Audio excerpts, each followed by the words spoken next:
Hi, Charu. Welcome to our Ahead Dialogues. Hi, thank you so much, Akanksha, for having me over. It's a pleasure to have you here. And, I've seen your journey up close and personal, and it's so inspiring. And today we are hoping that, people who are watching this, our audience, they can also get motivated and inspired to follow your footsteps. Thank you. Honestly, the I would call it an honor because these dialogues, I feel they are so important because usually our conversations, these dialogues happen on a very small level. But when you have these important conversations, these dialogues, these narratives that potentially can change so much for a positive, I think, effect, it's wonderful. So thank you so much for the honor. Thank you. Thank you so much.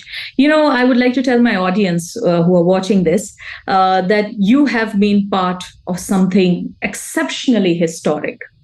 You were coordinating the Culture Corridor, which occurred alongside the G20 summit. And you've seen the summit up close. And first of all, many, many congratulations on that. Thank you so much. I mean, it's been a surreal experience. I totally get it. Charu, I would like to start this discussion today with that. First of all, I just want to know that how was your experience coordinating the culture corridor? So to be honest, this was a journey of about, I would say, 8 or 9 months, and I would say for about most of this duration, I personally didn't even realize as to how big a scale this is and how ambitious this project has been. Just to brief our audience a little bit, so the Culture Corridor was an international collaborative exhibition. It was coordinated, I had coordinated it, but it was, I would say, the brainchild of our secretary and our joint secretary, Ms. Lily Pandya. And I would say, like I said, for the most part, we didn't even realize how ambitious a project this is going to be because we were reaching out to all the membership, we were reaching out to the 20 members and the 9 invitee countries, and we were asking them for, hallmarks and milestones of their art and culture to create a corridor which would not only celebrate but also represent the shared cultural heritage. So it's been, I think, a surreal experience. So I think if I can share a few examples as to how it felt, because I was trying to be as aware as I could about, this is a very big thing that's happening. This could probably become bigger than we could have imagined. But I still remember it was, I think, a Friday, and I was just wrapping up my dinner, and I received an email notification, and I thought, okay, that's our French point of contact. He sent an email. Let me just quickly wrap up my dinner, and I'm going to take a look. And when I did, I genuinely was screaming and I was crying because that was an email that told us that France had decided to send the digital Mona Lisa from the Louvre. So, such iconic moments, because being an art enthusiast, I've always wanted to see it up close and personal. So to see something like that, we didn't anticipate it. And I think that was a milestone moment because once that happened, we knew that we were in something that is going to get really, really big. So we had a few iconic cultural markers. Netherlands had sent us the girl with pearl earring. We had Las Merinas from Spain. Iconic stuff of the culture corridor. Wow. So inspiring, Charu. So inspiring. I went personally and I saw it up close, and I thank you so much for giving us that experience. It is definitely, I agree with what you're saying. It's surreal. And since you are, for me, the flag bearer of bringing art, history, and culture into the discussion, I want to move forward to the next thing that I want to ask your opinion on. In a world where we are mostly talking about diplomacy, we're talking about energy, sustainability, climate action. Where do you think that culture, history, art, they factor in? I think in a great way. And I would again like to quote this with an example. Our understanding of art and culture and history, I think it's It's steadily changing because in the 10 years that I've been in the field as a student to now a working professional, there is so much that I've seen that has changed.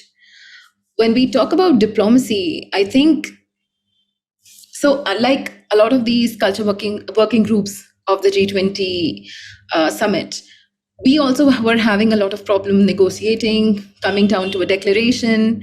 Was it going to happen? Was it not going to happen? And there was some friction between a few countries, given the geopolitics, all of that happening. And I remember that we did a G20 orchestra where we had artists come in from all the countries and one instrument, one musician, one vocalist. And it was a wonderful experience. But the point I'm trying to make is that even though there were these negotiations and these frictions happening within the room, when we did the orchestra, everybody came in and they sang Vasudeva Kutumbakam. So while there are diplomatic issues happening outside, art and culture is something that brings people together. And Culture Unites All, which was one of the campaign of the Culture Working Group, is something that really stands for it, because we have truly believed that while others might divide, other things might divide, economy divides, politics divide, culture unites.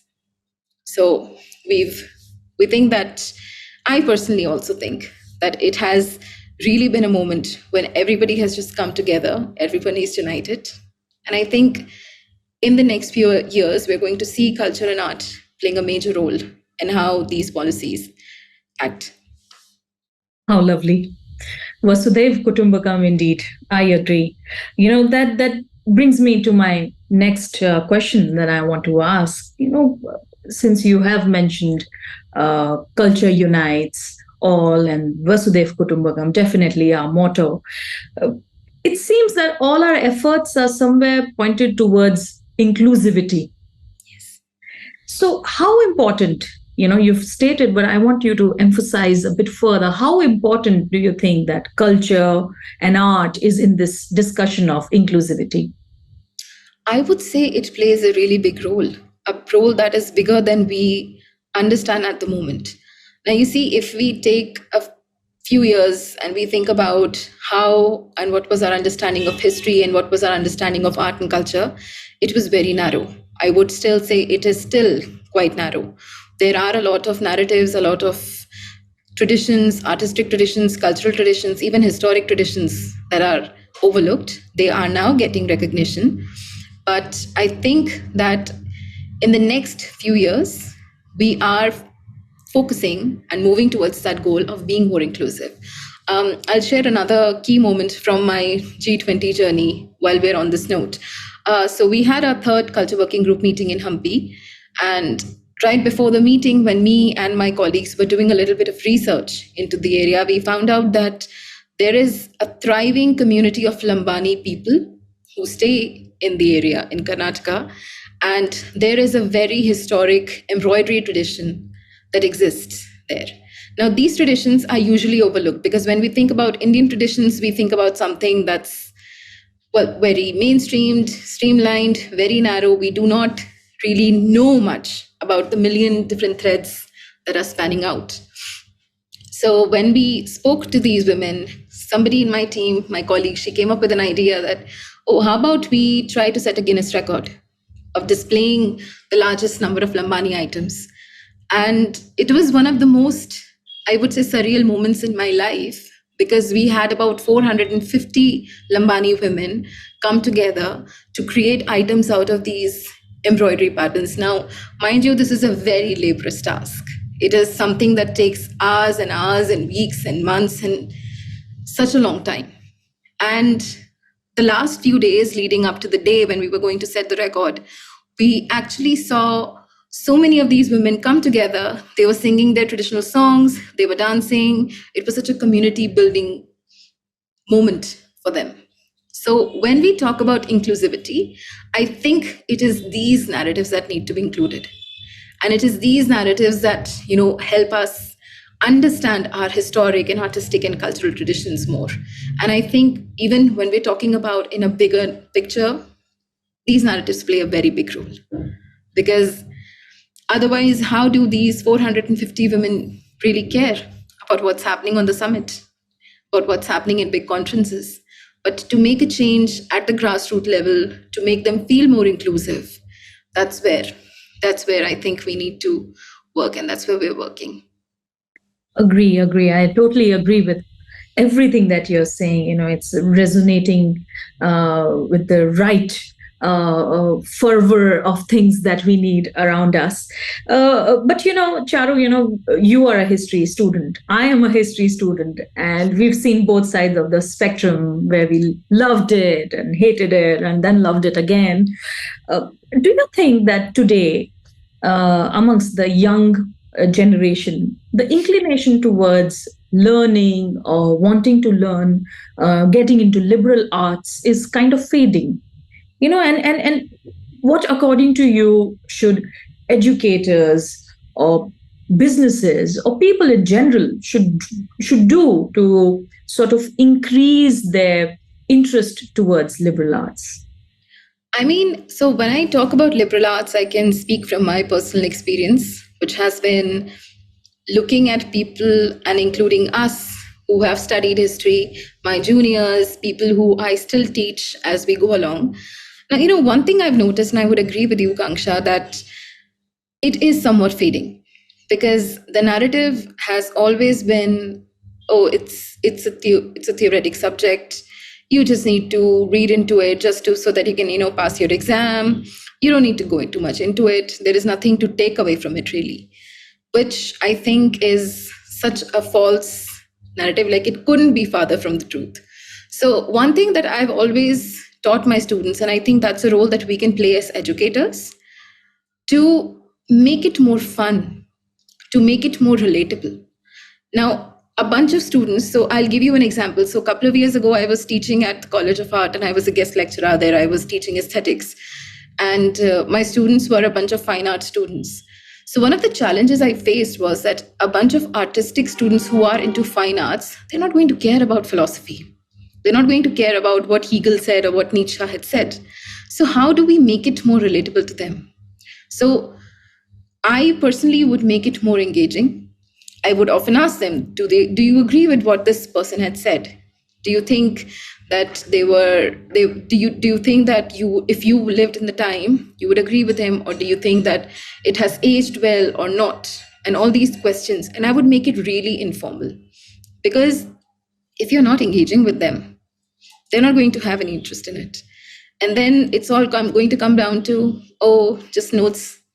Okay, we're just going to take our exam. We're just going to pass. Another thing I think we can do as youth, as business owners, or just people, make learning more fun. And learning doesn't even have to be in classrooms. It can be in corridors, it can be outdoors. So I would sometimes take my students to museums, and I would tell them, let's just sit here. We could all sit on the floor, make a quick huddle, and have a very genuine conversation, like you do with your friends. And make learning something that is not boring, not confined to your classrooms, that doesn't make you, oh, I have to get up in the morning, I have to go to my class. It doesn't have to be like that.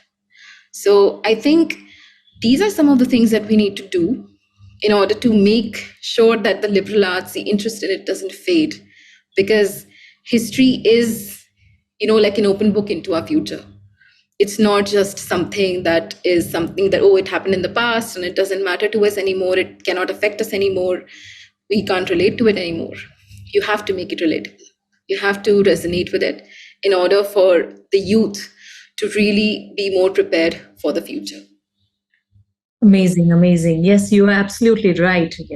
History is the best case study for the future. And, even with art, once you start understanding it, once you start trying to understand it, it opens your mind in ways that you can never imagine. Businesses are constantly looking out for creativity. Where else will you get creativity other than liberal arts, I believe?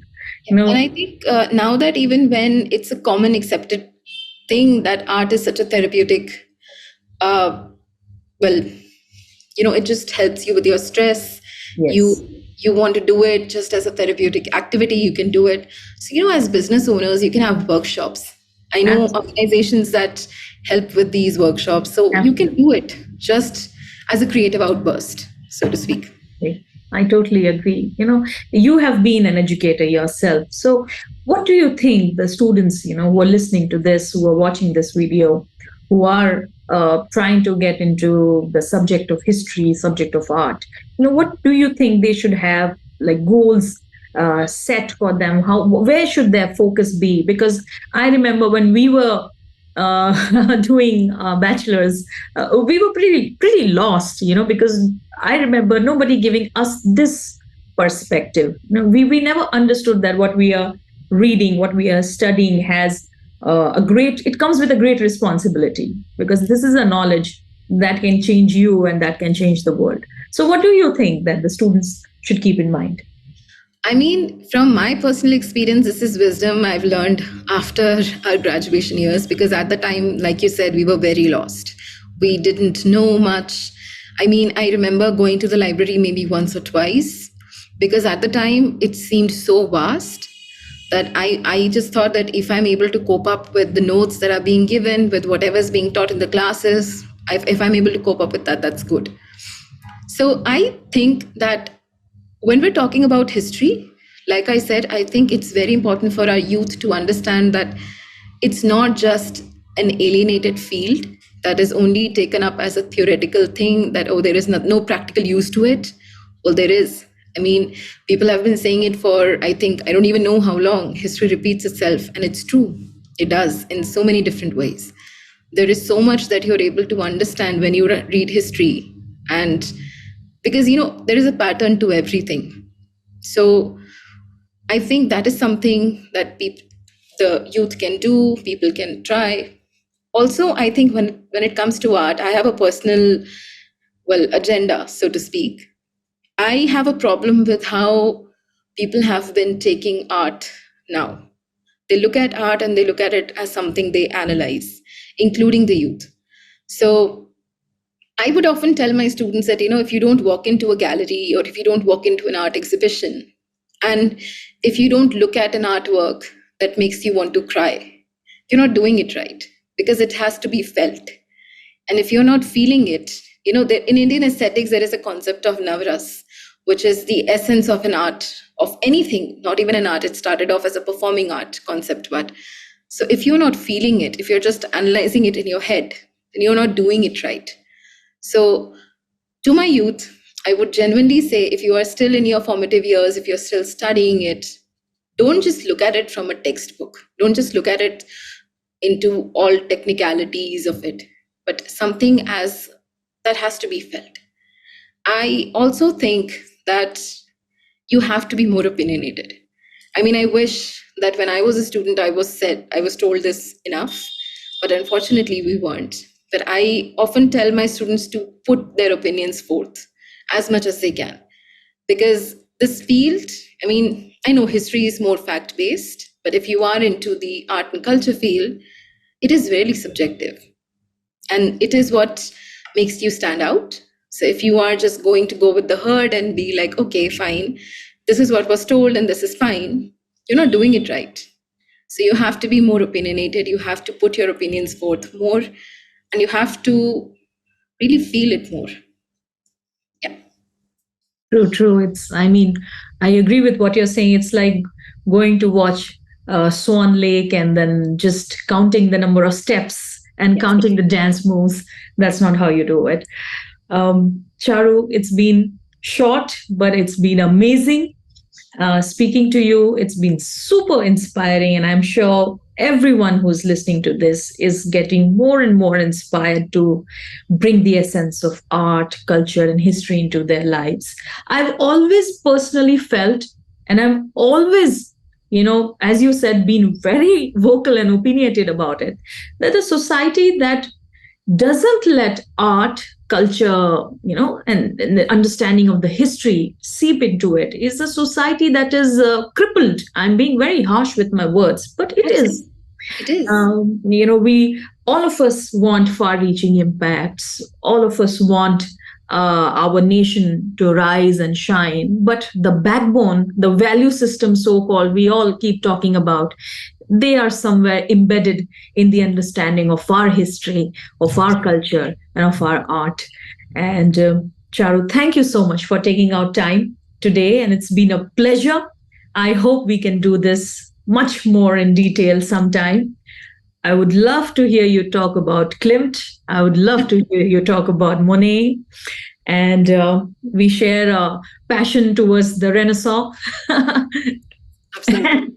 I mean, fun fact, I think Renaissance was what made me choose this field.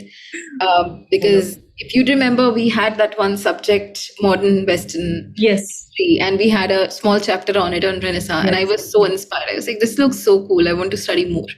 So that is what completely changed my life, I think. But honestly, thank you so much for having me because, as I said, these dialogues, these conversations are so important to really get a better understanding of what is happening, not only around us, but how can we change it?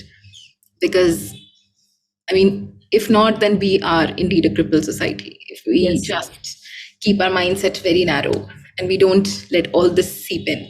On this, Ethan. I agree. I agree. And thank you so much again, Charu. And please keep doing what you love because you're doing a very good job.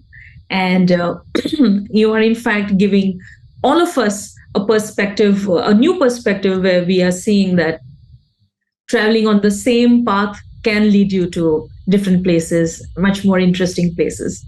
Thank you so much, Charu. Thank you.